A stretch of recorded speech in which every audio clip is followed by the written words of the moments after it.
In the north of Sweden, under that dim light where pine forests blend into each other, something is moving, heavy and cautious, and aware of everything around it. Branches do not snap. Leaves do not rustle. Only that massive silhouette moves forward in silence. We are talking about the largest land animal in Europe. But do not let that definition mislead you, because size is the most ordinary feature of this animal. The real question is what lies behind that size. Right now, you see it. Before we move on to the video, we should talk about this. As you know, our channel is new, and with your support, we have started to get good engagement. During this process, I want you to subscribe to the channel and like the video so we can bring you better content. If you are ready, let us continue. The Swedish moose, also known as Alces alces, but here in Sweden, it is seen differently. This animal is not just a forest resident here, it is a symbol. It is such a dominant presence in the forests of Sweden that among the people it is called the King of the Forest. And this title is not given for nothing. A male Swedish moose can reach a shoulder height of 2 meters. Its weight can exceed 700 kilograms. But these numbers alone do not tell anything. What is truly impressive is that this animal can move extremely quietly with that mass. This means its muscles and skeletal structure work with remarkable efficiency. Now, let us talk about the antlers. This structure, found only in males, falls off once a year and grows again. And this growth rate is still a remarkable subject in the world of biology. It can grow up to 2 to 3 centimeters per day. In a mature male, the antler span reaches nearly 2 meters, and a single pair of antlers can weigh up to 20 kilograms. This structure is not only for fighting, it also helps increase hearing capacity. The wide surface of the antlers directs sound and helps the moose create a much more precise acoustic. Map of its surroundings, the leg structure, is also critical to understanding this animal. The front legs are noticeably longer than the back legs. This uneven structure is optimized for moving in deep snow and swampy ground. While moving through snow, the front legs open the path and the back legs follow that track. Energy loss is minimized. And this efficiency is the key to survival in the harsh winter conditions of Sweden. The same efficiency applies underwater. The Swedish moose is an excellent swimmer. It can cross rivers and lakes with ease. It can dive to depths of 5 to 6 meters and search for food underwater. What makes this possible is the special muscle structure in its nose.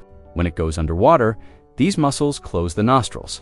In addition, the hollow hair structure in its body provides both insulation and buoyancy. This animal is equally effective on land, in snow, and in water. 3 different environments, 1 body. Let us start with the senses of this animal, because understanding the Swedish moose only through its physical structure is incomplete. Its sense of smell is comparable to that of a dog. Its nose structure is extremely wide and contains dense olfactory tissue. It can detect a trace of danger carried by the wind from kilometers away. But what is more interesting is that this animal uses scent traces not only for danger, but also for navigation. It identifies routes it has traveled before through scent memory and determines its seasonal migration paths with this information. Its ears can move independently. Both ears can turn in different directions at the same time, which means the animal can perform a 360-degree acoustic scan without turning its head, and this scan is constantly active. Even while resting, the ears keep moving, processing sounds from the environment. It can sense the footsteps of a wolf pack from 400 meters away through vibrations coming from the frozen ground. The feeding strategy is also a critical point for understanding the power of this animal. The Swedish moose consumes 20 to 30 kilograms of plants per day. During the summer months, aquatic plants make up an important part of this diet. It dives underwater and collects plants such as water lilies, algae, and duckweed. These foods contain much higher levels of sodium and minerals compared to land plants. In other words, this animal actively manages its mineral balance and changes its habitat according to its needs. In winter, the picture changes completely. As snow settles on the ground, the moose changes its diet as well. The bark and shoots of trees, such as pine, spruce, and aspen, become its main food source. To process these dry and low-energy foods, the moose's digestive system recalibrates seasonally. Its gut microbiome shifts into winter mode, and its fiber digestion capacity increases. This change happens within a few weeks and reverses. Again, in spring, its social structure is complex enough to fill volumes of books. The Swedish moose is a solitary animal. Outside the mating season, it does not form herds. This solitude is not a weakness, it is a strategy. A large group creates much more sound and scent in the forest, attracting the attention of predators. A moose moving alone leaves far fewer traces. And in Swedish forests, in this ecosystem where wolves also exist, leaving no trace is a critical part of survival. During the mating season, this silence is dramatically broken. In early October, males produce a deep, long, and resonant call. This sound can be heard from kilometers away in Swedish forests. Its frequency is so low that the human ear cannot perceive its full power. But other moose can hear it, and this sound is not only a message to females, but also a signal of strength to rival males.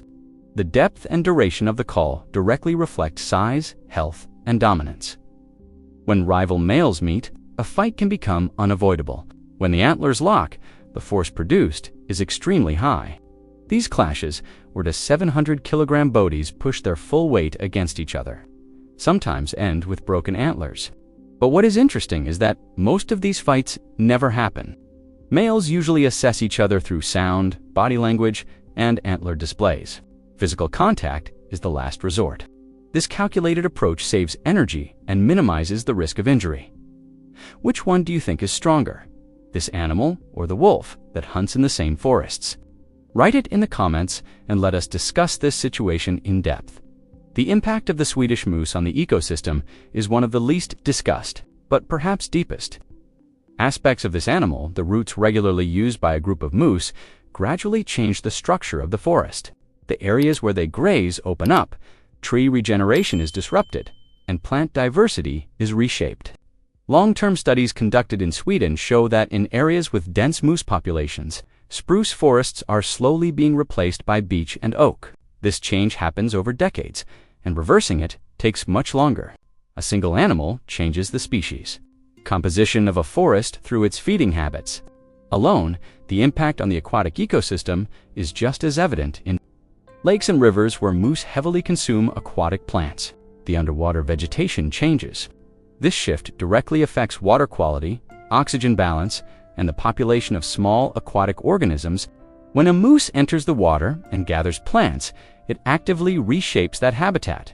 It does not do this intentionally, but the results carry the effect of a deliberate intervention. Its relationship with the wolf is at the very center of this dynamic. In Sweden, the wolf population dropped to nearly zero in the mid-20th century. During that period, the moose population grew without control. Grazing pressure on forests increased, and in some areas, tree regeneration completely stopped. Then the wolves returned, and the behavior of the moose changed. They began to avoid certain areas. Their movement patterns became more cautious, and their grazing times shortened. This behavioral shift created the conditions for vegetation in those areas to recover. Ecologists document this process as one of the clearest examples of trophic cascade effects in the context of Swedish forests. From the perspective of the Swedish economy, this animal also holds a unique position. Every year, around 100,000 moose are hunted in Sweden. This number is considered both for population management and as an economic resource. Moose meat is an important part of Swedish cuisine, and its hide is used in traditional crafts in terms of population management. Sweden runs one of the most comprehensive moose tracking programs in the world. Individuals are tagged, their movement data is monitored through satellite systems, and population density is regulated regionally. Without this management system, neither forest balance nor traffic safety would be sustainable. So this animal is not just a part of an ecosystem. It is a natural force that must be actively managed. Now bring everything together. The strongest animal in Sweden is the moose. But this sentence falls short, because this animal is not just strong. This animal is a force woven into the forests, lakes, economy, and ecological balance of Sweden. Without it, Swedish forests would be very different. Without it, the Swedish wolf would go hungry. Without it, that ecological chain would break. And in those long, dim, silent pine forests of Sweden, this animal is still walking. Without breaking branches, without leaving a trace. Silently, it is not called the king of the forest for nothing. If this video caught your interest, do not forget to like and subscribe. If you are curious about which country and which animal I will cover next, keep your notifications on. See you next time.